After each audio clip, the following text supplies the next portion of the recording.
우리 엄마랑 결혼해주세요. 이동현은 차 앞에서 후드를 닫고 있었는데 갑자기 뒤에서 들려온 작은 목소리에 손이 멈춰버렸습니다. 돌아보니 7살 정도 되어 보이는 여자아이가 그의 옆에 와서 서 있더군요. 아이는 발끝으로 서서 그의 귀에 대고 속삭였어요. 우리 엄마랑 결혼해주세요. 시간이 멈춘 것 같았습니다.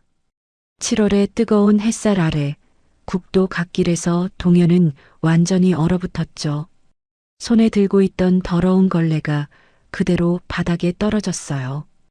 박지은은 아직 운전석에 앉아 시동이 잘 걸리는지 확인하고 있었습니다. 자신의 딸 하윤이가 방금 뭔 소리를 했는지 전혀 모르고 있었던 거죠. 하윤아, 뭐 하고 있어? 운전석에서 내린 지은의 목소리였어요. 아직 상황을 모르는 평온한 목소리였습니다. 동현은 여전히 말을 못하고 있었어요. 가슴이 쿵 떨어지는 기분이었죠. 이런 일이 정말 일어날 수 있는 건가요? 차 한번 고쳐준 게 전부인데. 하윤이는 아저씨 옆에서 천진하게 미소를 지으며 엄마를 바라봤습니다. 마치 아주 당연한 일을 한 것처럼 말이에요. 엄마, 이 아저씨가 우리 차 고쳐줬어. 아이가 환하게 웃으며 엄마에게 달려갔어요. 그제서야 동현은 정신을 차릴 수 있었습니다. 정말 어떻게 감사를 드려야 할지 모르겠어요. 지은이 동현에게 와서 고개를 숙였습니다. 30대 초반 정도로 보이는 그녀는 하얀 블라우스가 땀에 젖어 있었어요. 차가 고장나서 많이 당황했었나 봅니다. 동현은 아직도 아이가 한 마리 머릿속에서 맴돌고 있었어요. 우리 엄마랑 결혼해주세요. 도대체 7살 아이가 왜 그런 말을. 아니에요. 별일 아니었습니다. 그의 목소리가 어색하게 나왔습니다. 손끝이 미세하게 떨리고 있었거든요. 이런 상황은 처음이었으니까요. 그때였어요. 하윤이가 엄마에게 뛰어가더니 큰 소리로 말했습니다. 엄마, 내가 아저씨한테 엄마랑 결혼하라고 했어. 순간 지은의 얼굴이 하얗게 질렸어요. 눈이 휘둥그레져서는 동현을 바라보더니 다시 하윤이를 보고 또 동현을 봤습니다. 뭐라고? 목소리가 떨리고 있었어요. 당황한 기색이 역력했죠. 동현도 어떻게 반응해야 할지 몰랐습니다. 이런 상황에 대한 매뉴얼이 어디 있겠어요? 차 고쳐준다고 왔다가 갑자기 결혼 제안을 받게 될 줄이야. 엄마가 밤에 혼자 울어서. 하윤이가 조그맣게 중얼거렸습니다. 그 말에 동현과 지은은 모두 숨이 멎었어요. 아이는 정말 순수했습니다. 엄마를 위한 마음이었던 거죠. 자기 나름대로 해결책을 생각해낸 거였어요. 친절한 아저씨가 나타났으니까 이 사람이 엄마를 도와줄 수 있을 거라고 생각한 겁니다. 하윤아, 그런 말하는 거 아니야. 지은의 목소리가 떨렸어요. 부끄러움과 미안함이 섞인 목소리였습니다. 갓길에 이상한 침묵이 흘렀어요. 멀리서 트럭이 지나가는 소리만 들려왔습니다. 동현은 이 상황을 어떻게 정리해야 할지 몰랐어요. 그냥 웃어넘기고 가버리기엔. 아이의 눈이 너무 진지했거든요. 지은은 얼굴이 빨갛게 달아올라서 어쩔 줄을 몰라 했습니다. 분명 죽고 싶을 만큼 부끄러웠을 거예요. 하윤이만 혼자서 어른들을 번갈아 보며 무슨 일인지 모르겠다는 표정이었죠.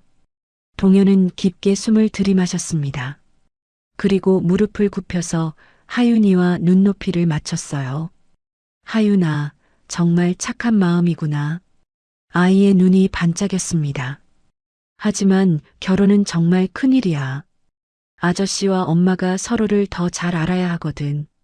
그는 다시 일어나서 지은을 바라봤어요. 여전히 당황해하고 있는 그녀를 말이죠.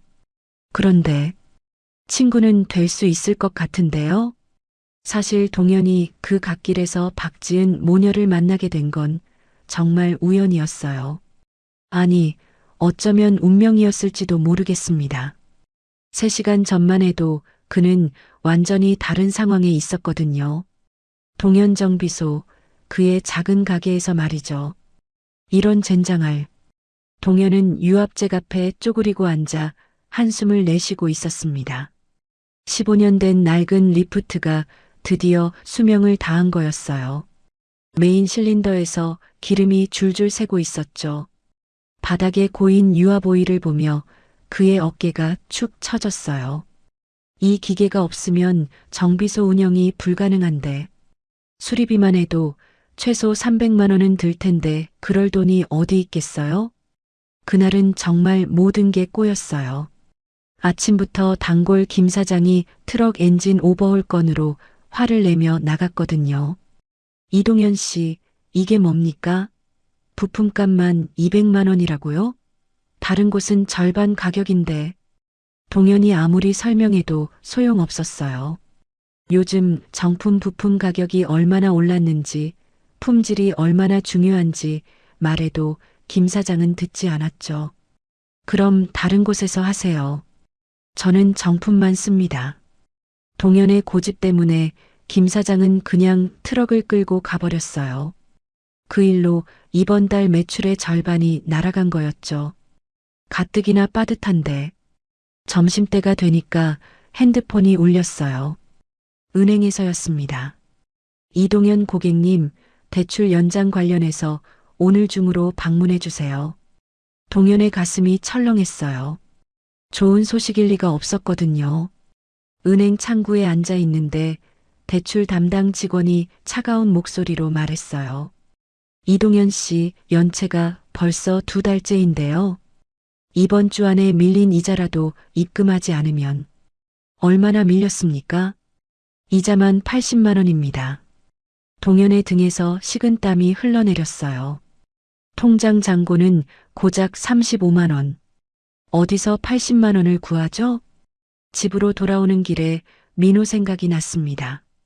그의 9살 아들 말이에요. 어제 민호가 조심스럽게 물어봤던 말이 떠올랐어요. 아빠, 우리 언제 이사 가요? 친구들은 다 아파트에 살고 방도 따로 있는데 아이는 몰라요. 아빠가 얼마나 힘든지. 이혼하고 나서 이 낡은 연립주택 전세방이 그들이 갈 수 있는 최선이었다는 걸 말이죠. 민호 엄마는 재혼하면서 아예 연락을 끊어버렸어요. 양육비? 그런 거 없습니다. 오직 동현 혼자서 민호를 책임져야 하는 상황이었죠. 지난주엔 민호가 학교에서 맞고 왔어요. 점퍼가 낡았다고 놀림받은 거였죠. 새 옷을 사주고 싶어도 형편이 그게 아니었어요. 정비소에 돌아와 보니 리프트는 여전히 기름을 흘리고 있었어요. 오후 내내 예약된 차량들을 손으로 들어 올려가며 작업해야 했죠. 허리는 끊어질 것 같았고 손목은 저렸어요.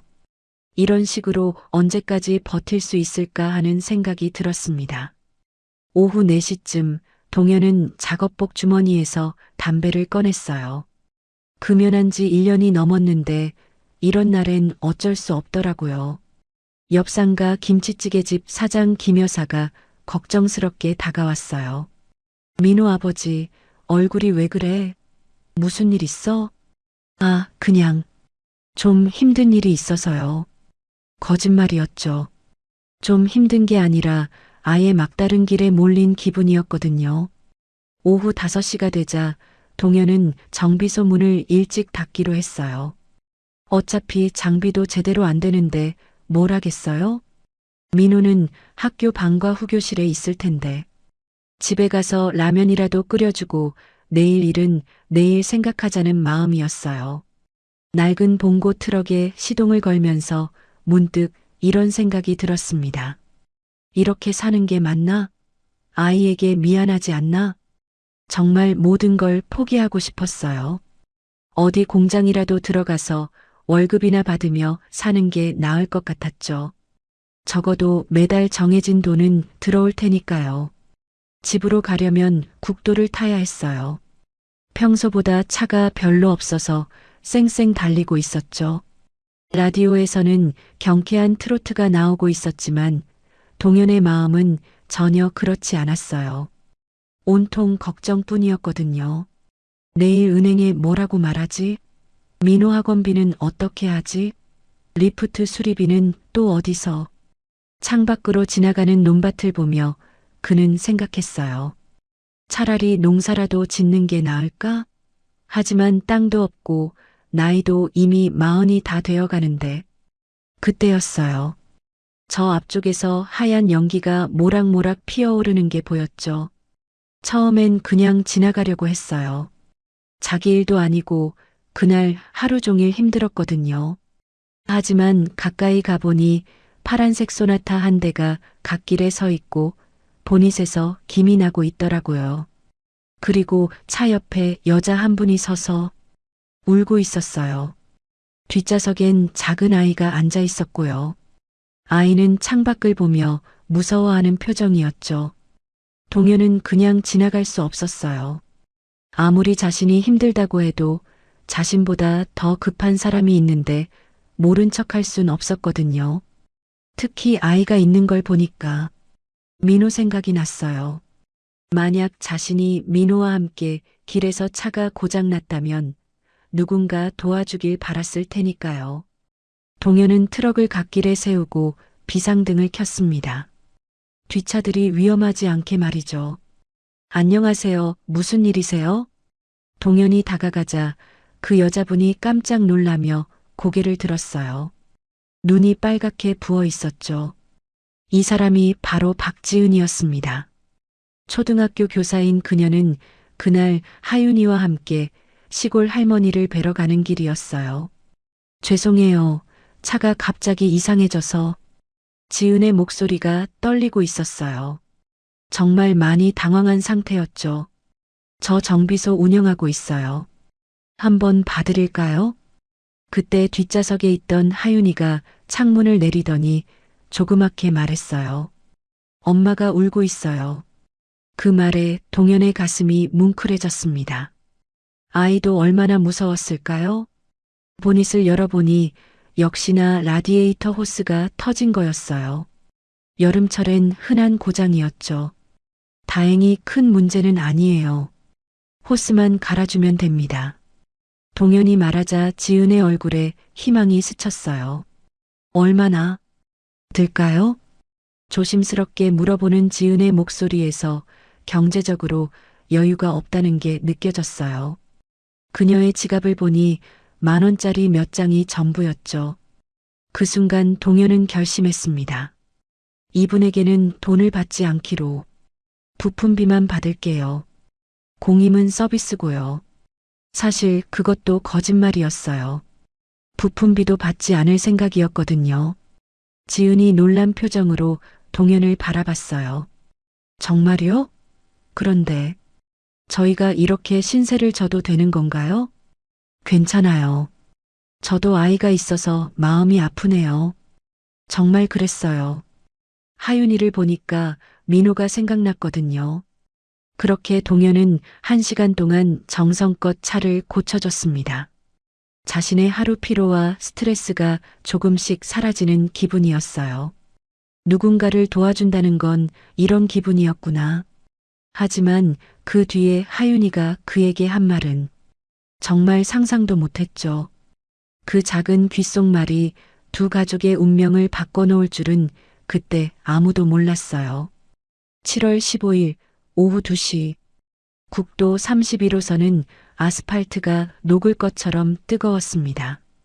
박지은은 파란색 소나타 운전석에서 절망적인 표정으로 앞을 바라보고 있었어요. 엄마, 왜 연기가 나와? 뒷좌석에서 하윤이가 불안한 목소리로 물었습니다. 보닛에서 하얀 김이 모락모락 피어오르고 있었거든요. 지은의 손이 핸들을 꽉 잡으며 떨렸어요. 차량용 온도계는 빨간색을 가리키고 있었고 엔진에서는 이상한 소리가 나고 있었죠. 이런 일이 하필 오늘 할머니를 뵈러 가는 길에 생기다니. 박지은 33세 시내 푸른 초등학교에서 2학년을 가르치는 선생님이었어요. 남편과 이혼한 지 2년 하윤이와 단둘이 살고 있었죠. 이혼 후 받은 위자료로 중고차를 샀지만 벌써 곳곳에서 문제가 생기기 시작했어요. 교사 월급으로 혼자 아이를 키우며 살기엔 빠듯했거든요. 지난달엔 하윤이가 열이 나서 병원에 갔는데 검사비만 15만 원이 나왔어요. 그 돈 때문에 이번 달 생활비를 쪼개 써야 했죠. 아, 안 돼. 지은이 작게 중얼거렸어요. 차가 완전히 멈춰 섰거든요. 엑셀을 밟아도 앞으로 나아가지 않았어요. 급하게 갓길로 차를 빼며 비상등을 켰습니다. 심장이 쿵쿵 뛰었죠. 이런 상황은 처음이었거든요. 엄마, 우리 어떡해? 하윤이의 목소리에서 무서움이 느껴졌어요. 7살 아이에게 이런 상황이 얼마나 무서웠을까요? 지은은 핸드폰을 꺼내 보험회사에 전화했어요. 네, 견인 서비스 요청하는데요. 고객님, 현재 위치가 어디신가요? 국도 31호선인데 정확한 주소는 잘 모르겠어요. 확인해서 연락드릴게요. 대기 시간은 약 2시간 정도 예상됩니다. 2시간? 이 뜨거운 날씨에 아이와 함께 2시간을? 지은은 고개를 떨궜어요. 지갑을 열어보니 10,000원짜리 5장이 전부였어요. 할머니께 드릴 용돈까지 합쳐서 말이죠. 엄마가 미안해, 하윤아. 지은의 눈가가 촉촉해졌어요. 이런 상황에서 아이에게 미안한 마음뿐이었거든요. 하윤이는 엄마의 표정을 보더니 조용해졌어요. 아이 나름대로 상황이 좋지 않다는 걸 느꼈나 봅니다. 괜찮아, 엄마. 나는 안 무서워. 하지만 아이의 목소리가 떨리고 있었어요. 7살 아이가 엄마를 위로하려고 애쓰는 모습에 지은의 가슴이 더욱 아팠죠. 그때였어요. 낡은 봉고 트럭 한 대가 뒤에서 다가와 갓길에 멈춰 섰습니다. 트럭에서 내린 남자는 30대 후반 정도로 보였어요. 작업복을 입고 있었고 얼굴에는 고된 하루의 피로가 느껴졌죠. 안녕하세요. 무슨 일이세요? 지은은 깜짝 놀라며 고개를 들었어요. 낯선 남자가 다가오니까 처음엔 경계심이 들었거든요. 하지만 그의 목소리에서 진심 어린 걱정이 느껴졌어요. 죄송해요. 차가 갑자기 이상해져서. 지은의 목소리가 떨렸습니다. 하루 종일 울먹거렸던 탓에 목이 쉬어 있었어요. 동현은 지은의 모습을 보며 마음이 아팠어요. 땀에 젖은 하얀 블라우스, 빨갛게 부은 눈, 그리고 뒷좌석에서 불안해하는 아이까지. 저 정비소 운영하고 있어요. 한번 봐드릴까요? 정말요? 하지만 저희가 돈이 별로 없어서. 지은이 조심스럽게 말했어요. 부끄러웠지만 솔직하게 말할 수밖에 없었거든요. 엄마가 울고 있어요. 뒷좌석에서 하윤이가 조그맣게 말했습니다. 창문을 살짝 내리고 동현을 바라보고 있었어요. 그 말에 동현의 가슴이 뭉클해졌어요. 민호도 자주 이런 말을 했거든요. 아빠가 힘들어 보여라고 말이죠. 아저씨가 도와줄게. 동현은 아이에게 따뜻하게 말했어요. 하윤이의 얼굴에 작은 희망이 피어났습니다. 동현은 보닛을 열어봤어요. 역시나 라디에이터 호스가 터진 거였습니다. 고무가 낡아서 열에 의해 갈라진 거죠. 다행히 큰 문제는 아니에요. 호스만 갈아주면 됩니다. 지은의 얼굴에 희망이 스쳤어요. 얼마나 들까요? 부품비랑 공임해서. 동현은 잠시 망설였어요. 지은의 상황을 보니 많은 돈을 받을 수가 없었거든요. 아, 그런데 저 지금 현금이 5만 원밖에 없어요. 카드는 있는데. 여기서 카드 결제가 되나요? 지은이 당황하며 물었어요. 동현은 고개를 저었죠. 이런 시골길에서 카드 단말기를 들고 다닐 리 없었거든요. 그럼 은행까지 가서 돈을 뽑아와야 하는데. 지은의 목소리가 점점 작아졌어요. 가장 가까운 은행까지는 차로 30분은 가야 했거든요. 동현은 지은의 모습에서 자신을 봤어요. 경제적으로 힘들고 아이 때문에 걱정이 많은 똑같은 한부모였거든요. 특히 하윤이가 엄마를 걱정하는 모습이 민호와 너무 닮았어요. 아이들은 부모의 어려움을 다 아는데도 걱정시키지 않으려고 애쓰죠. 동현은 결심했어요. 이 가족에게는 돈을 받지 않기로 말이죠. 괜찮아요. 제가 그냥 해드릴게요. 예. 무료로요? 그럴 순 없어요. 지은이 당황하며 손을 흔들었어요. 저도 아이가 있어요. 9살 아들인데 마음이 아파서 그래요. 동현의 진심이 담긴 목소리에 지은의 눈가가 다시 촉촉해졌어요. 동현은 트럭에서 예비 호스를 가져왔어요. 항상 비상용으로 준비해 두는 거였죠. 땀을 뻘뻘 흘리면서도 꼼꼼하게 작업했어요. 호스뿐만 아니라 다른 부분들도 점검해줬죠. 냉각수도 좀 부족하네요. 제가 보충해 드릴게요. 정말 고마워요. 어떻게 감사를 드려야 할지. 지은이 계속 고개를 숙였어요. 이런 친절을 받아본 게 언제였는지 기억도 안 났거든요. 하윤이는 차 밖으로 나와 동현이 일하는 모습을 지켜봤어요. 아저씨가 얼마나 정성스럽게 차를 고치는지, 엄마가 얼마나 고마워하는지 다 보고 있었어요.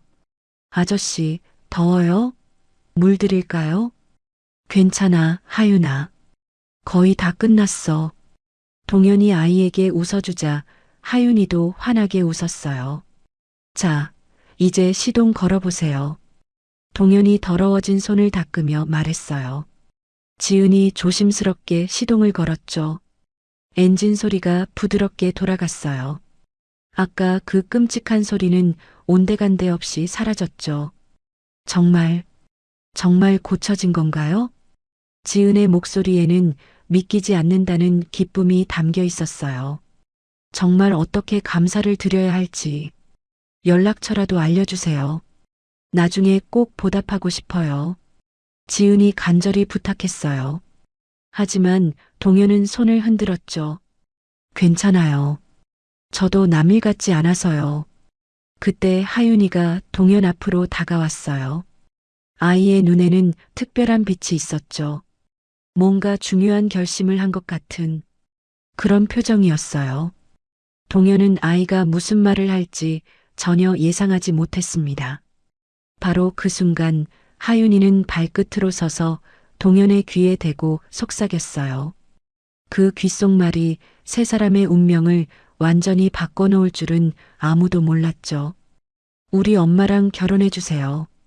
하윤이가 동현의 귀에 속삭인 그 순간 아이의 마음속에는 깊은 바람이 담겨 있었어요. 사실 하윤이는 오랫동안 이런 생각을 하고 있었거든요. 엄마가 혼자서 얼마나 힘든지, 밤에 몰래 울고 있는지 다 알고 있었어요. 아이는 어른들이 생각하는 것보다 훨씬 많은 걸 보고 느꼈습니다. 엄마가 웃을 때도 눈은 슬퍼 보인다는 것, 전화 통화할 때 목소리가 떨린다는 것 말이죠. 엄마가 밤에 혼자 울어요. 하윤이가 조그맣게 덧붙인 말에 동현과 지은은 모두 숨이 멎었어요. 지은은 자신이 아이 몰래 운다고 생각했었는데 아이가 다 알고 있었던 거죠. 밤늦게 화장실에서 아니면 베란다에서 조용히 흘린 눈물들을 말이에요. 하윤이에게 그 소리는 마음을 아프게 하는 것이었어요. 엄마가 왜 우는지는 정확히 몰라도 엄마가 혼자서 뭔가 힘들어한다는 건 알 수 있었거든요. 우리에게 아빠가 필요해요. 하윤이는 정말 진지했어요. 아이 나름대로 상황을 분석하고 해결책을 찾은 거였죠. 친구들은 다 엄마 아빠가 함께 있는데 자신들만 엄마 혼자였어요. 그래서 엄마가 힘든 거라고 생각했습니다. 그런데 오늘 나타난 이 아저씨는 달랐어요. 친절하게 차도 고쳐주고 돈도 받지 않겠다고 하고 이런 좋은 사람이 우리 아빠가 되면 엄마가 더 이상 울지 않을 거라고 생각한 거죠. 하윤아, 그런 말하는 거 아니야. 지은의 얼굴이 빨갛게 달아올랐어요. 목소리가 떨리고 있었죠. 이런 상황은 처음이었거든요. 차를 고쳐준 것만도 고마운데 갑자기 딸이 결혼하라고 제안하다니 얼마나 부끄럽고 당황스러웠을까요? 지은은 동현에게 사과하고 싶었지만 입이 잘 떨어지지 않았어요. 어떤 말을 해야 할지 몰랐거든요. 동현도 완전히 당황했지만 한편으로는 마음이 흔들렸어요. 하윤이의 순수한 마음이 느껴졌거든요. 엄마를 걱정하는 아이의 마음이 정말 절실했어요. 자신도 민호와 둘이 살면서 아이가 엄마 없이 외로워한다는 걸 알고 있었거든요. 특히 학교 행사 때마다 민호는 다른 친구들 엄마를 부러워했어요. 갓길에 이상한 침묵이 흘렀어요. 멀리서 트럭이 지나가는 소리, 매미 우는 소리만 들렸죠. 동현은 이 상황을 어떻게 정리해야 할지 몰랐어요. 그냥 웃어넘기고 가버리기엔 아이의 진심이 너무 느껴졌거든요. 지은은 얼굴이 빨갛게 달아올라서 어쩔 줄을 몰라 했어요. 분명 죽고 싶을 만큼 부끄러웠을 거예요. 하윤이만 혼자서 어른들을 번갈아 보며 자신이 뭔가 잘못된 말을 했나 하는 표정이었죠. 동현은 깊게 숨을 들이마셨어요. 그리고 무릎을 굽혀서 하윤이와 눈높이를 맞췄습니다. 하윤아, 정말 착한 마음이구나. 엄마를 그렇게 생각하다니. 아이의 눈이 반짝였어요. 아저씨가 자신을 이해해준다는 기분이 들었거든요. 하지만 결혼은 정말 큰일이야. 아저씨와 엄마가 서로를 더 잘 알아야 하거든. 동현은 아이가 이해할 수 있는 말로 천천히 설명했어요. 그런데 친구는 될 수 있을 것 같은데? 동현이 다시 일어나서 지은을 바라봤어요. 여전히 당황해 있는 그녀를 말이죠. 지은의 눈이 커졌어요. 이런 상황에서도 자신들을 배려해주다니 정말 고마웠거든요. 친구요? 네. 저도 혼자 아이 키우고 있어서 서로 도움이 될 수도 있을 것 같아서요. 동현의 제안에 지은의 마음이 조금 놓였어요. 아저씨, 우리 진짜 친구 되는 거예요?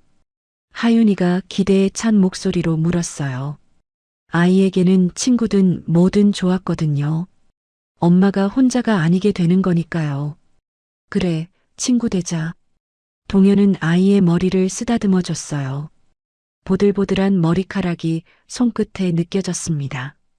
하윤이의 얼굴에 환한 미소가 펴졌어요. 오늘 정말 좋은 일이 생긴 거예요. 동현은 지갑에서 구겨진 명함을 꺼냈어요. 동현정비소라고 적힌 명함이었습니다. 모서리가 기름때에 살짝 더러워져 있었죠. 이동현이라고 합니다. 지은이 조심스럽게 명함을 받아들었어요. 손이 미세하게 떨리고 있었습니다. 박지은이라고 해요. 정말 어떻게 감사드려야 할지. 아니에요. 도움이 필요할 때 연락하세요. 정말 고마웠어요. 돈도 안 받으시고. 지은이 고개를 숙였어요. 이런 친절을 받아본 게 정말 오랜만이었거든요. 괜찮아요. 저도 기분이 좋아졌어요. 동현이 진심으로 말했어요. 정말 그랬거든요. 누군가를 도와주니까 마음이 따뜻해졌어요. 특히 하윤이의 순수한 마음을 보니까 세상에 아직 좋은 일들이 남아있다는 생각이 들었죠. 혹시 정말 연락드려도 될까요? 지은이 조심스럽게 물었어요. 동현이 그냥 사교성으로 하는 말일 수도 있잖아요. 네, 언제든지요. 특히 차에 문제 생기면 꼭 연락하세요. 감사해요. 정말 감사해요. 지은의 목이 메어왔어요. 이런 따뜻함을 받아본 게 언제였는지. 아저씨, 우리 집에도 놀러 와요. 하윤이가 천진하게 말했어요. 아이에게는 새로운 친구가 생긴 거나 마찬가지였거든요. 그래, 기회되면 놀러 갈게. 동현이 웃으며 대답했어요. 정말 기회가 되면 가고 싶다는 생각이 들었죠. 지은도 작게 미소를 지었어요. 오늘 하루 울기만 했는데 이렇게 웃게 될 줄이야. 아저씨도 아들 있다고 하셨죠? 우리 친구 할까요? 하윤이가 또 다른 제안을 했어요. 아이는 정말 적극적이었어요. 민호라고 해. 하윤이보다 2살 많아. 와, 오빠네. 만나보고 싶어요. 하윤이의 기대에 찬 모습을 보니까 동현의 마음도 따뜻해졌어요. 그럼 저희 먼저 가봐야 할 것 같아요. 할머니께서 기다리고 계셔서. 지은이 아쉬운 듯 말했어요. 정말 오랜만에 마음 편한 시간이었거든요. 네, 조심히 가세요. 연락 기다릴게요. 동현이 손을 흔들었어요. 하윤이는 차에 타면서도 계속 손을 흔들었어요. 아저씨, 꼭 연락해요. 파란색 소나타가 다시 국도로 들어섰어요. 이번엔 연기도 나지 않고 이상한 소리도 나지 않았습니다. 동현은 그 차가 사라질 때까지 지켜봤어요. 뒷유리창으로 하윤이가 손을 흔드는 게 보였거든요. 도대체 방금 무슨 일이 일어난 걸까요? 차 한번 고쳐줬을 뿐인데 갑자기 새로운 만남이 생겼어요. 아니, 정확히는 7살짜리 아이가 만들어준 만남이었죠. 동현은 툴박스를 들고 자신의 트럭으로 걸어갔어요. 하지만 마음 한편에는 묘한 기대감이 스며들고 있었습니다. 과연 박지은 씨가 정말 연락을 할까요? 그리고 하윤이의 작은 바람이 정말 이뤄질 수 있을까요? 그날 저녁 동현은 집으로 돌아가는 길에 계속 그 일을 생각했어요. 하윤이의 순수한 귓속말, 지은의 당황한 표정, 그리고 자신이 건넨 명함. 정말 연락이 올까? 동현의 마음 한편에는 기대감이 있었어요. 오랜만에 만난 따뜻한 사람들이었거든요. 특히 하윤이의 모습에서 민호의 외로움을 느꼈죠. 민호를 데리러 학교 방과 후교실에 갔을 때 아이는 늘 혼자 앉아 있었어요. 다른 아이들은 부모가 함께 와서 데려가는데 말이죠. 같은 시간 지은은 할머니 댁에서 저녁을 먹으면서도 계속 그 일을 생각하고 있었어요. 지은아, 무슨 일 있니? 얼굴이 왜 그래? 할머니가 걱정스럽게 물어보셨어요. 아니요, 할머니. 그냥 오늘 좋은 일이 있어서요. 지은은 동현의 명함을 지갑에서 꺼내봤어요. 동현정 비서라고 적힌 작은 명함이었지만 왠지 마음이 따뜻해졌죠. 엄마, 아저씨한테 언제 전화해? 하윤이가 기대에 찬 눈으로 물었어요. 아이는 정말 그 아저씨를 다시 만나고 싶어 했거든요. 하윤아, 아저씨 바쁘실 텐데. 아니야. 아저씨가 연락하라고 했잖아. 하윤이의 말이 맞았어요.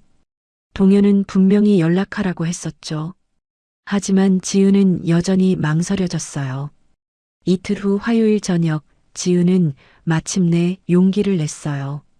하윤이가 잠든 후 조용히 명함을 꺼내 들었죠. 핸드폰을 들고 번호를 눌렀다가 지웠다가를 몇 번 반복했어요. 심장이 두근두근 뛰었거든요. 뭐라고 말하지? 갑자기 전화하면 이상하게 생각하지 않을까? 하지만 결국 전화를 걸었어요. 벨소리가 울리는 동안 가슴이 쿵쾅거렸죠. 여보세요? 동현의 목소리가 들렸어요. 피곤한 목소리였지만 친근했죠. 안녕하세요. 저 박지은이에요. 국도에서. 아, 지은 씨. 안녕하세요. 동현의 목소리가 확실히 밝아졌어요. 정말 반가워하는 것 같았죠. 혹시 바쁘시면? 아니에요, 괜찮아요. 차는 괜찮으신가요? 첫 마디부터 지은을 걱정해주는 동현의 마음씨에 지은이 감동했어요. 차는 정말 잘 돌아가요. 정말 고마워요. 다행이네요. 하윤이는 잘 지내죠? 네, 아저씨 얘기를 계속해요. 언제 또 만나냐고. 전화 너머로 동현의 웃음소리가 들렸어요. 저도 그 아이가 자꾸 생각나더라고요. 제 아들과 비슷한 나이라서 그런가 봐요. 혹시 시간 되실 때 커피라도 한잔 하실까요? 그때 감사 인사도 제대로 못 드렸고 지은이 조심스럽게 제안했어요. 좋아요. 언제가 좋으실까요? 동현이 흔쾌히 대답했어요. 사실 그도 지은을 다시 만나고 싶었거든요. 이번 주 토요일 오후는 어떠세요? 아이들도 함께요. 좋네요. 어디서 만날까요? 시내 북카페 어떠세요? 조용하고 아이들이 놀 수 있는 곳이에요. 이렇게 그들의 첫 만남이 정해졌어요.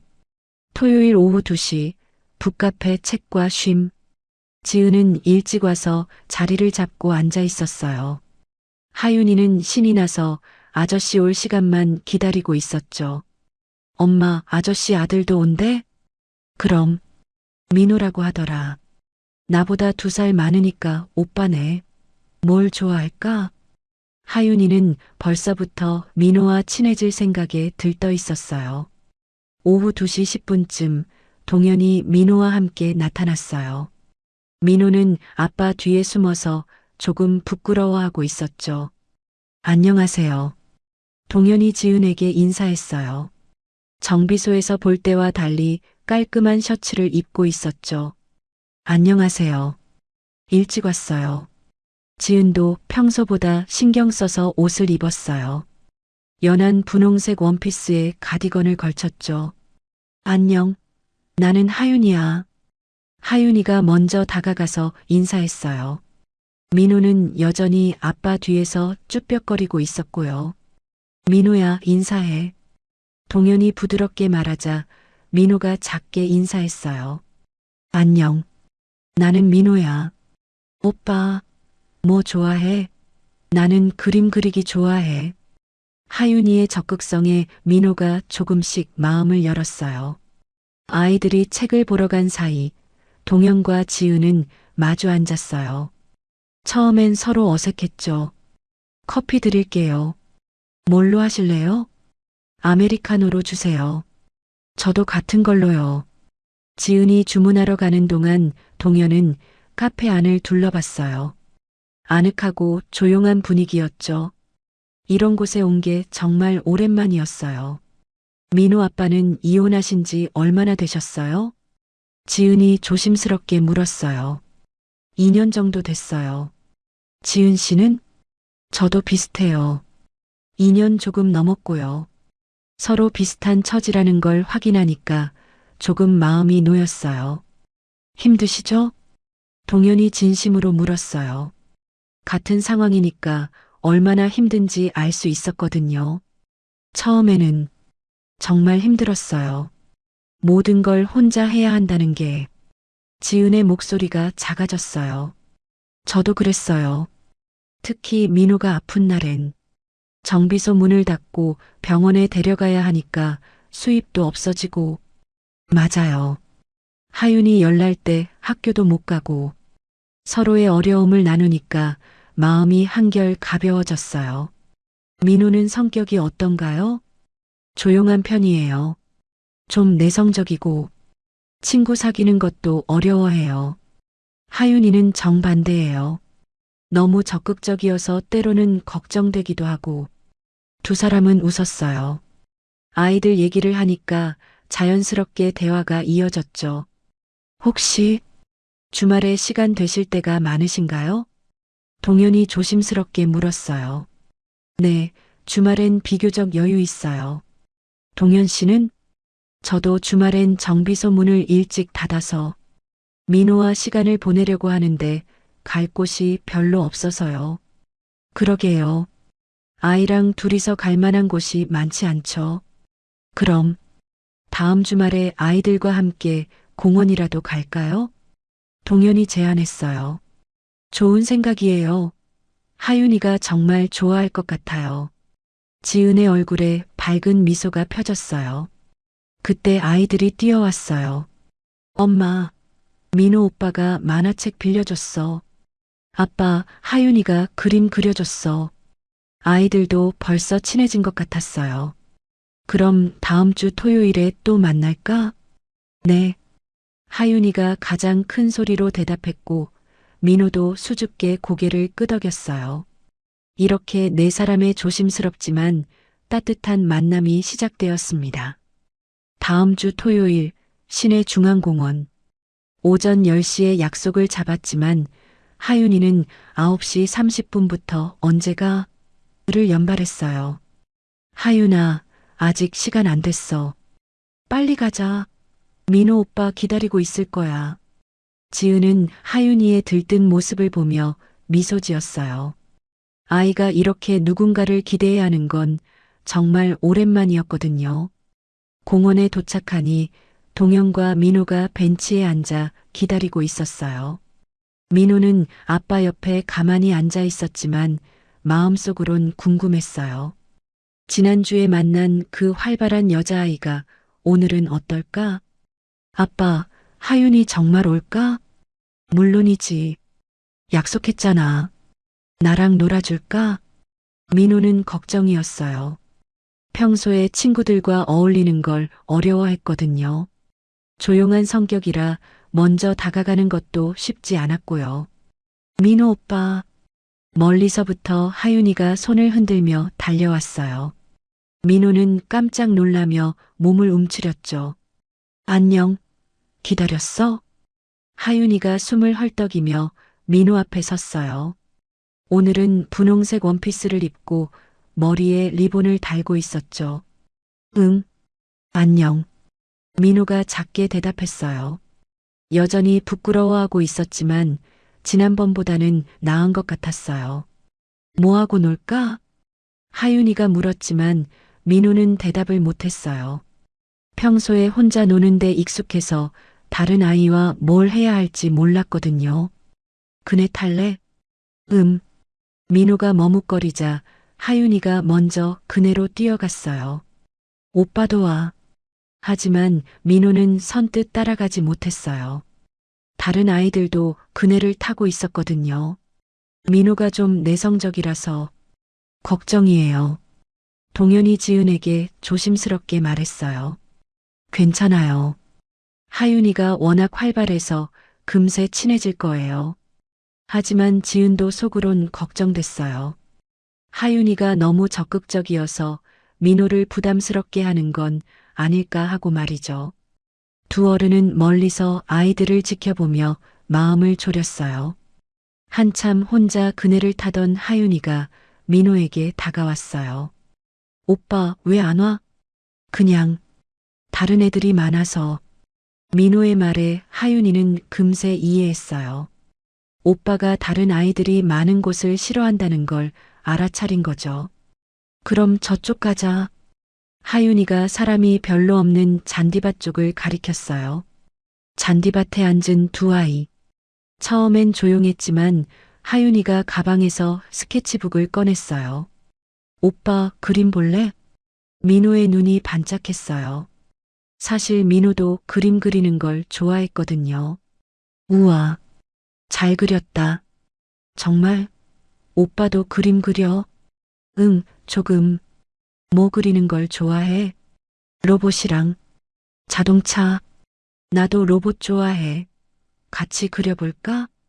하윤이가 색연필을 민호에게 내밀었어요. 민호는 처음엔 망설이다가 색연필을 받았죠. 뭐 그릴까? 변신하는 로봇? 좋아. 두 아이는 스케치북을 사이에 두고 함께 그림을 그리기 시작했어요. 멀리서 지켜보던 동현과 지은의 얼굴에 미소가 지어졌어요. 다행이네요. 민호가 웃고 있어요. 동현이 안도의 한숨을 쉬었어요. 민호가 다른 아이와 이렇게 자연스럽게 어울리는 건 정말 오랜만이었거든요. 하윤이도 즐거워하고요. 보통은 혼자 그림만 그렸는데 아이들이 서로에게 좋은 영향을 주는 것 같아요. 오빠, 숨바꼭질 할래? 여기서? 하윤이의 제안에 민호가 고개를 끄덕였어요. 평소라면 절대 하지 않았을 게임이었죠. 가위바위보로 술래 정하자. 가위바위보. 하윤이가 졌어요. 민호는 나무 뒤에 숨었고 하윤이는 눈을 감고 숫자를 세었죠. 배고프다. 민호가 작게 중얼거리자 하윤이가 가방에서 김밥을 꺼냈어요. 엄마가 싸줬어. 같이 먹자. 나도 있어. 민호도 아빠가 사준 샌드위치를 꺼냈어요. 바꿔 먹어볼까? 좋아.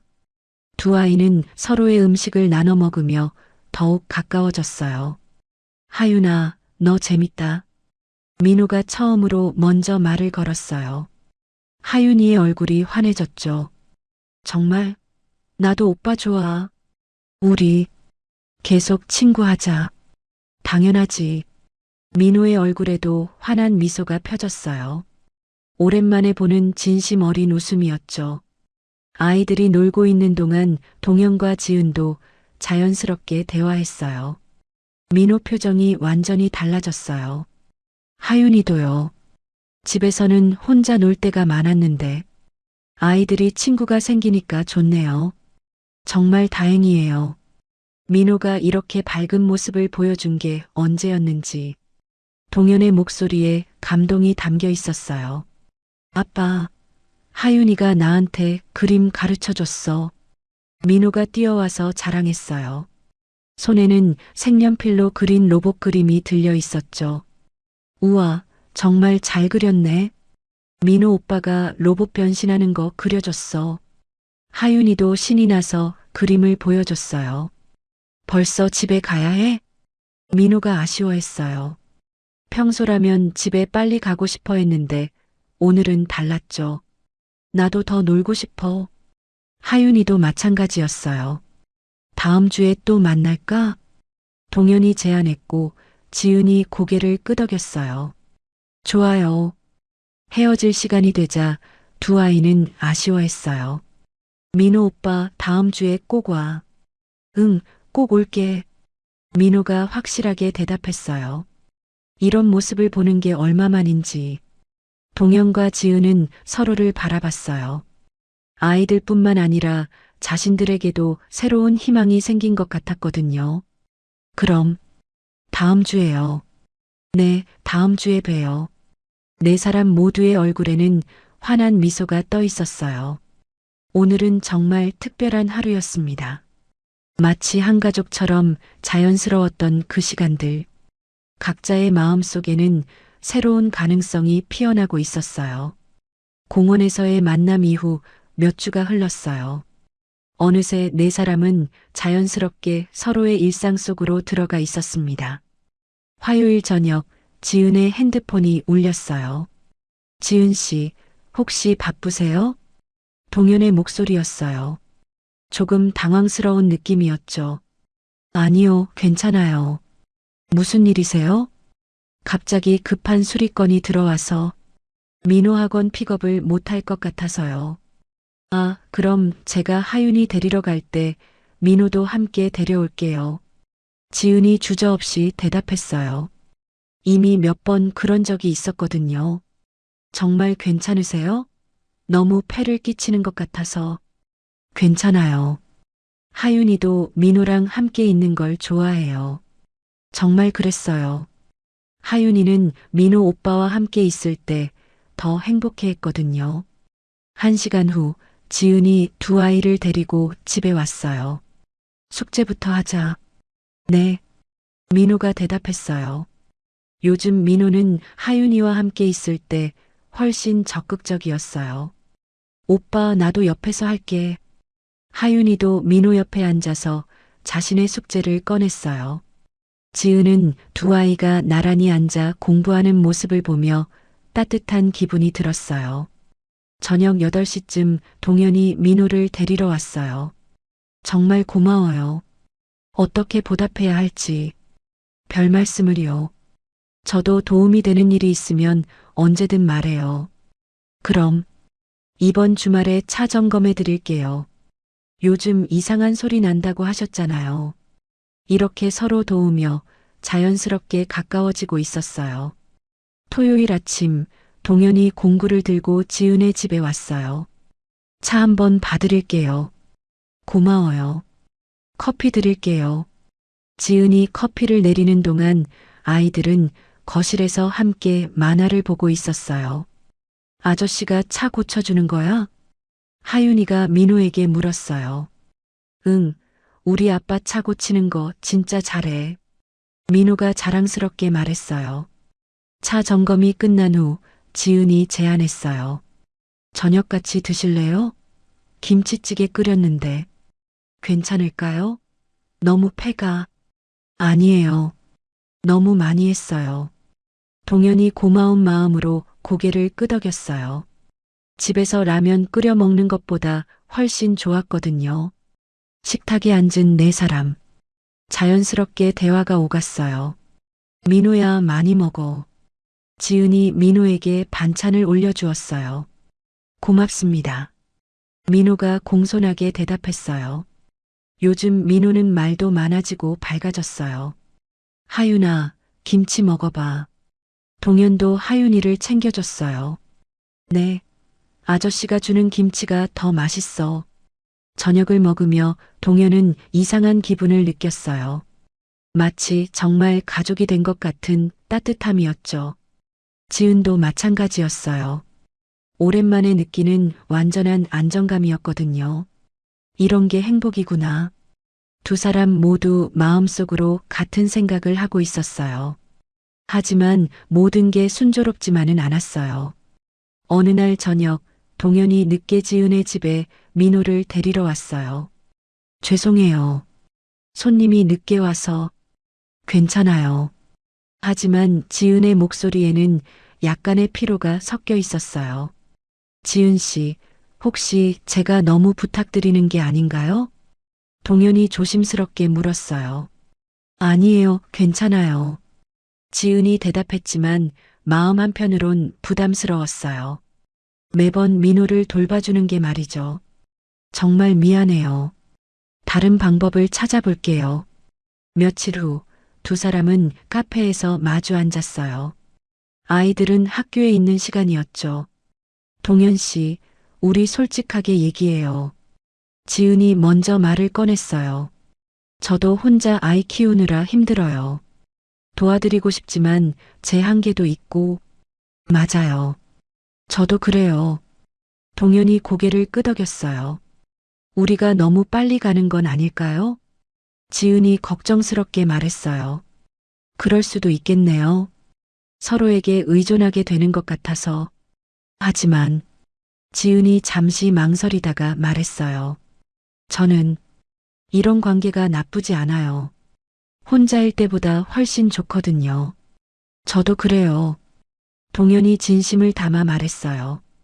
가족이라는 게 꼭 혈연이어야 하는 건 아니잖아요. 서로 아끼고 돌봐주면. 맞아요. 아이들도 행복해하고. 두 사람은 서로를 바라봤어요. 마음속 깊은 곳에서 우러나오는 감정이었죠.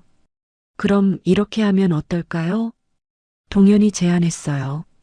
서로 힘들 때 도와주되 부담스러우면 솔직하게 말하는 거예요. 좋은 생각이에요. 그리고 아이들에게도 좋은 일인 것 같아요. 네, 민호가 정말 많이 밝아졌어요. 하윤이도요. 오빠가 생긴 것처럼 행복해해요. 다음 주 일요일, 네 사람은 함께 마트에 갔어요. 이거 사자.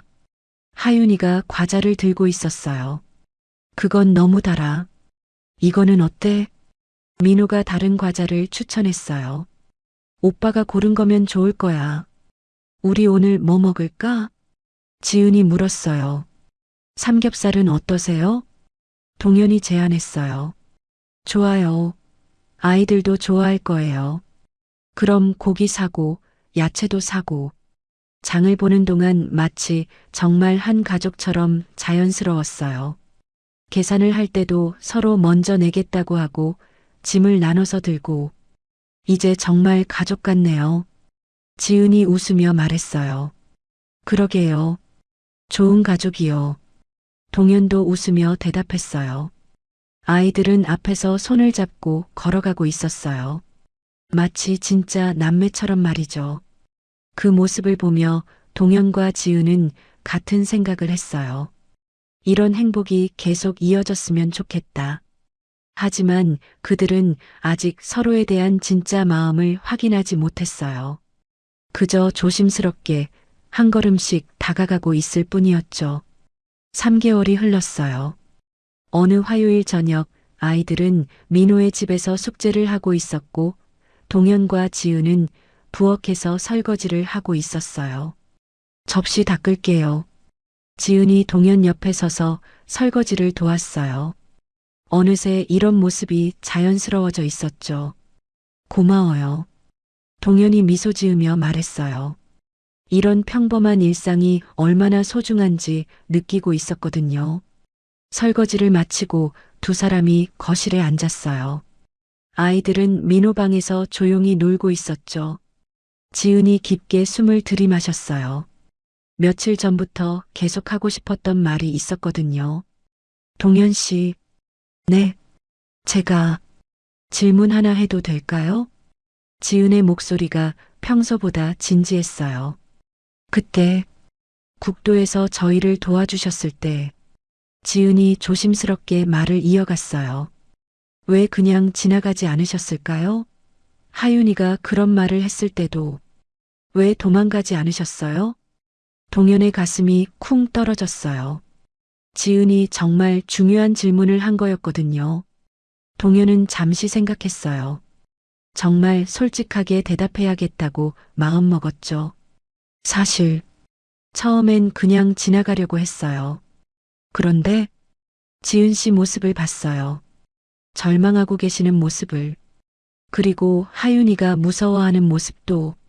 동현의 목소리가 차츰 진해졌어요.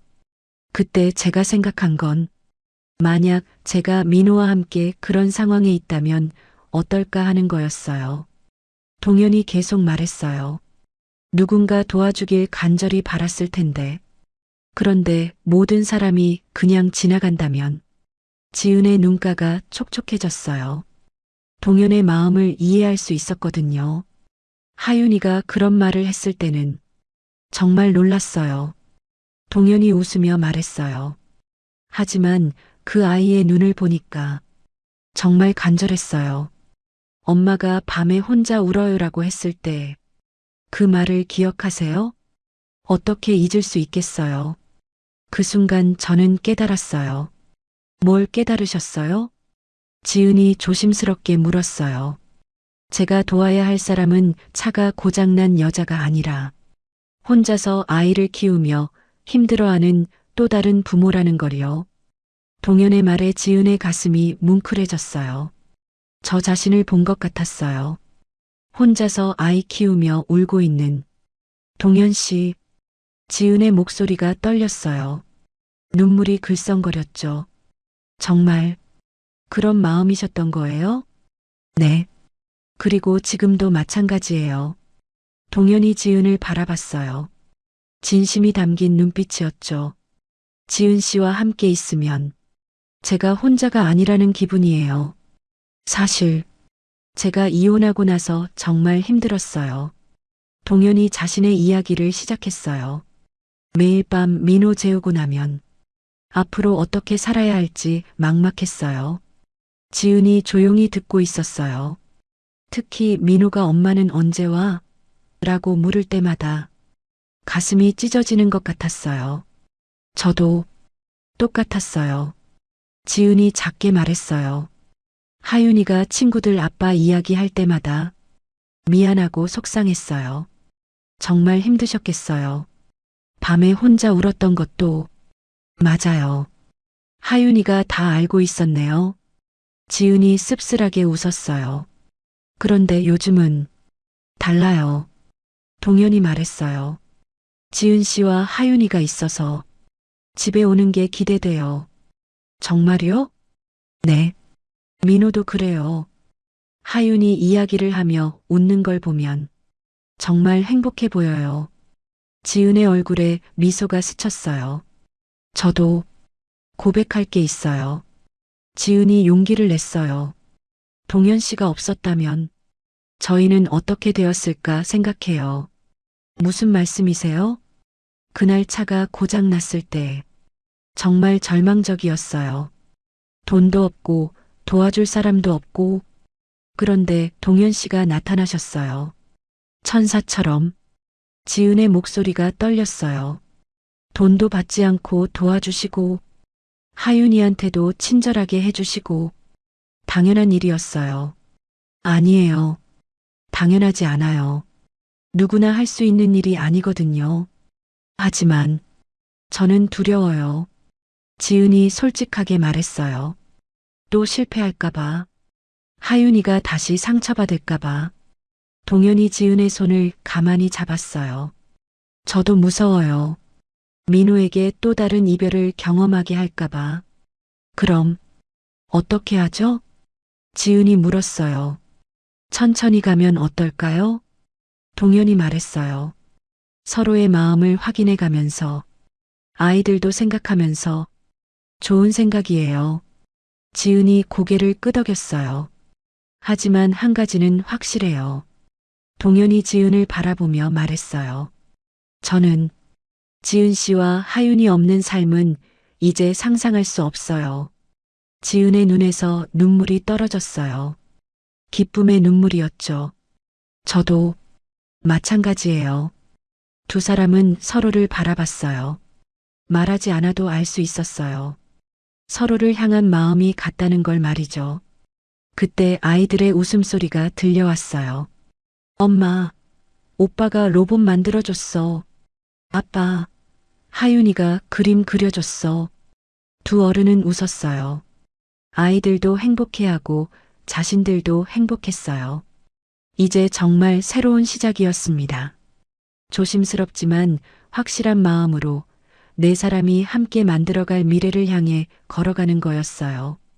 진심을 나눈 지 일주일 후 동현에게 큰 문제가 생겼어요. 갑자기 정비소 주인이 임대료를 올리겠다고 통보한 거였죠. 이동현 씨, 죄송하지만 다음 달부터 월세가 50만 원 올라요. 갑자기요? 계약서에는 주변 시세가 많이 올랐거든요. 받아들이시든지 아니면 나가시든지. 동현의 얼굴이 하얗게 질렸어요. 50만 원은 그에게 너무 큰 돈이었거든요. 그날 저녁 동현은 지은에게 상황을 털어놓았어요. 어떡하죠?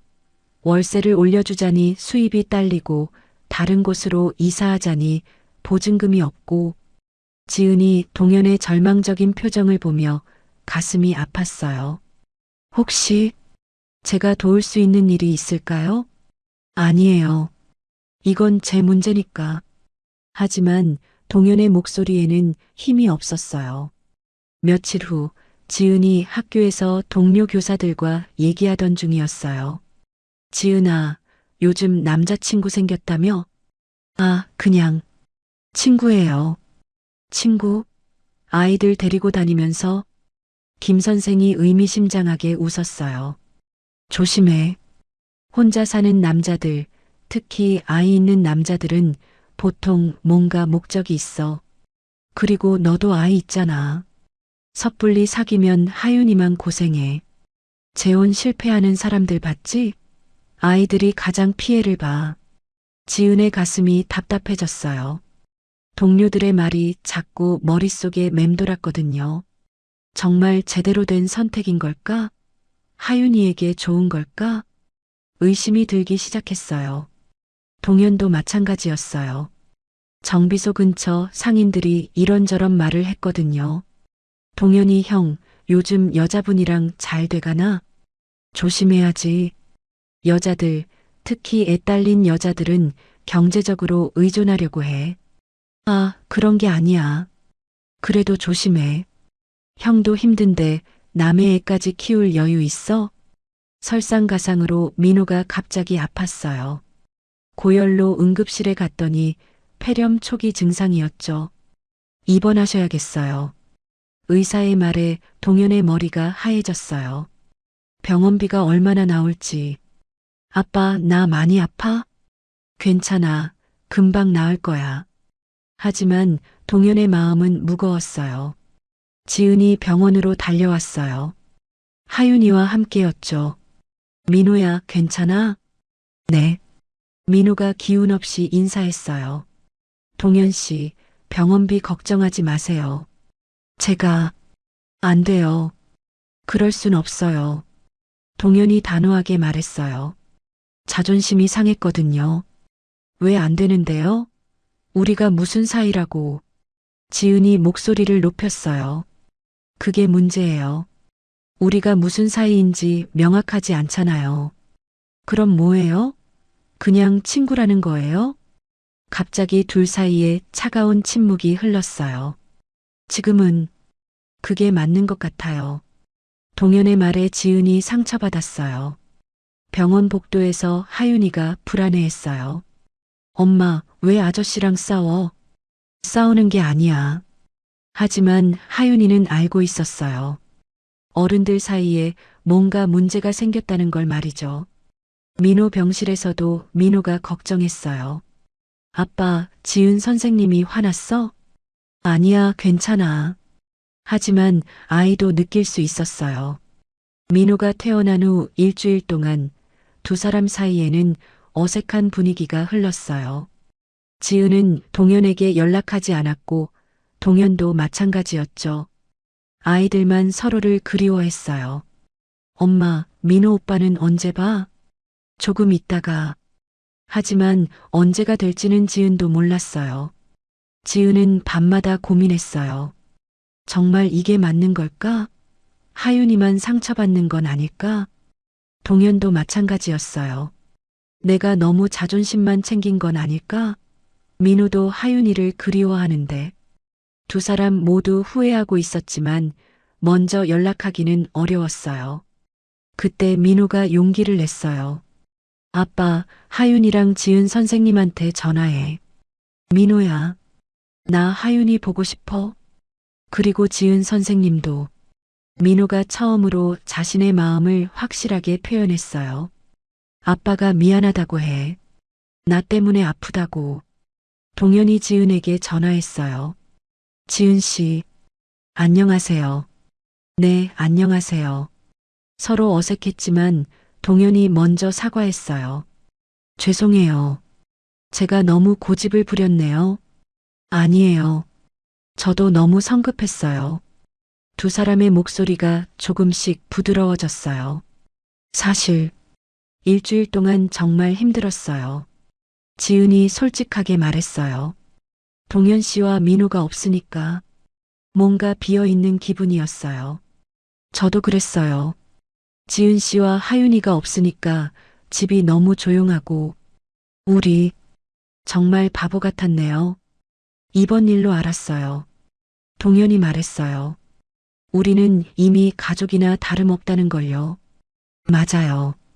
힘들 때일수록 서로 도와야 하는데 앞으로는 정말 솔직하게 지내요.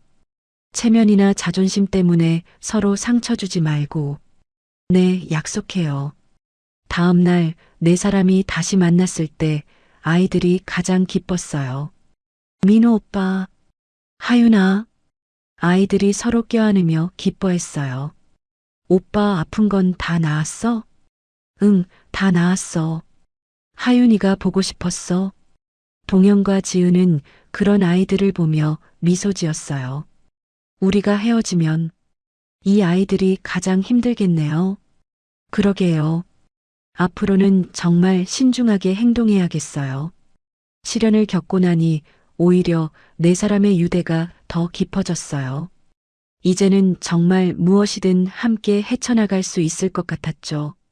어려움이 있어도 서로를 믿고 의지할 수 있다는 확신이 생겼어요.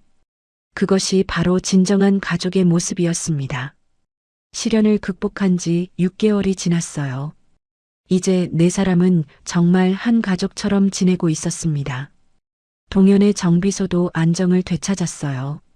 지은의 도움으로 가계부를 정리하니까 수입이 늘어났거든요. 오늘 매출이 얼마예요? 15만 원이요. 어제보다 늘었네요. 지은이 환하게 웃었어요. 동현의 일이 잘 되면 자신의 일처럼 기뻤거든요. 어느 토요일 저녁 동현은 혼자 있는 시간에 깊은 생각에 잠겼어요. 이제 정말 확실해졌어. 지은 씨와 하윤이 없는 삶은 상상할 수 없어. 그는 서랍에서 작은 상자를 꺼냈어요. 한 달 전에 몰래 준비한 반지였죠. 이제 정말 해야겠어. 마음을 굳혔어요. 지은에게 프로포즈하기로 말이에요. 다음 날 동현은 민호를 불러 앉혔어요. 민호야, 아빠가 할 말이 있어. 뭐예요? 지은 선생님과 결혼하면 어떨 것 같아? 민호의 눈이 반짝였어요. 정말요? 하윤이가 진짜 내 동생이 되는 거예요? 그렇게 되겠지. 좋아요. 찬성. 민호가 손을 번쩍 들었어요. 같은 시간 지은도 하윤이와 이야기하고 있었어요. 하윤아, 만약 동현 아저씨가 아빠가 되면 어떨까? 하윤이가 깜짝 놀라며 엄마를 바라봤어요. 정말요? 내가 그때 말했던 게 이루어지는 거예요? 그런 것 같아. 와, 내 소원이 이루어져. 하윤이가 폴짝폴짝 뛰었어요. 동현은 특별한 프로포즈를 계획했어요. 화려한 게 아니라 자신들다운 소박하지만 진심 어린 프로포즈를 말이죠. 정비소에서 하려고 했어요. 그들이 처음 만난 그 장소와 비슷한 곳에서 말이죠. 민호야, 아빠 도와줄래? 네. 뭘 도와드릴까요? 비밀 작전이야. 토요일 오후 동현이 지은에게 전화했어요. 지은 씨, 혹시 시간 되세요? 정비소에서 배웠으면 해서요.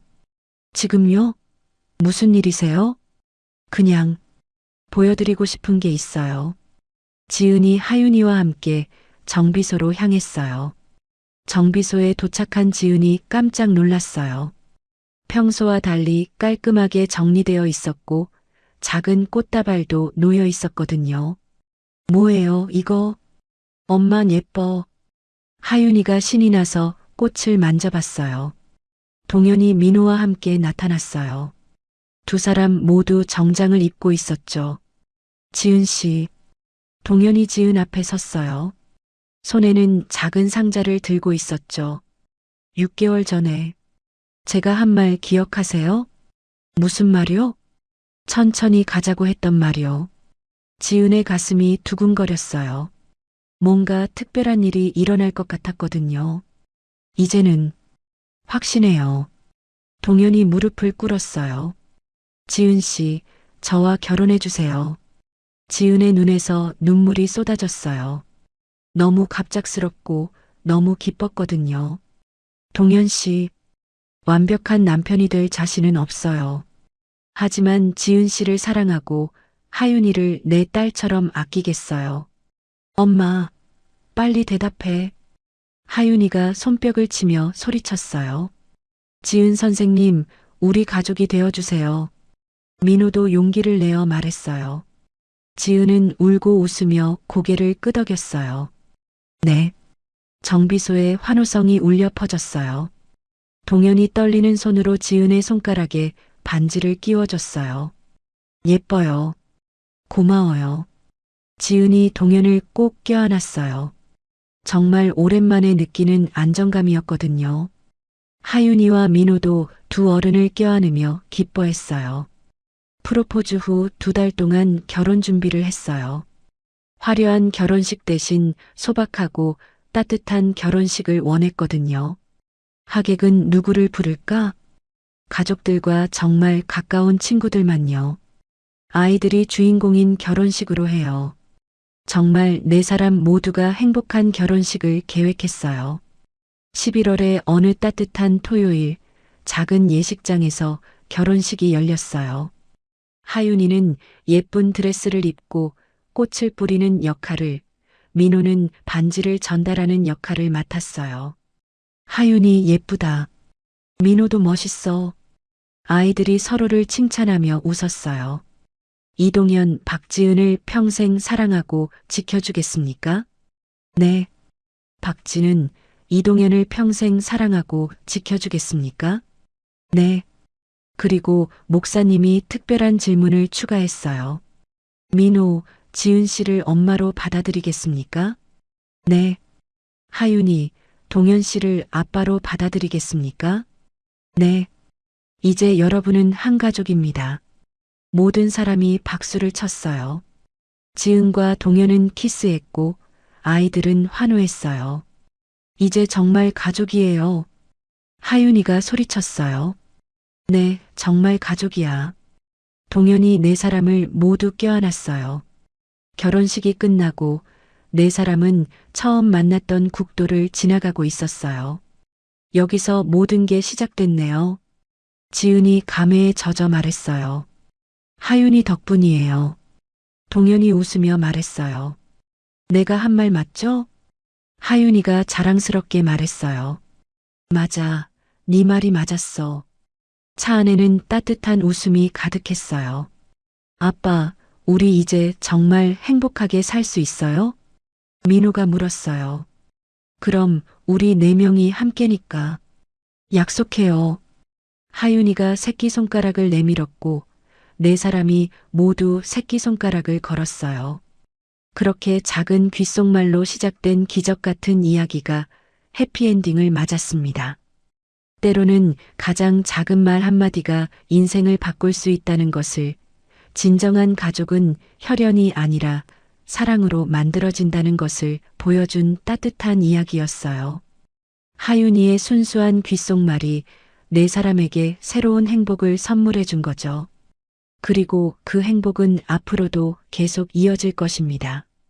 오늘 두 가족의 이야기 어떠셨나요? 이야기가 재밌으셨다면 구독과 좋아요 부탁드려요. 그리고 지금 이 순간 어디서 무엇을 하며 들어주고 계신지 댓글로 나눠주세요. 여러분의 이야기도 궁금하거든요. 여러분 가정에 따뜻한 행복이 가득하시길 바라며 오늘도 시청해주셔서 감사합니다.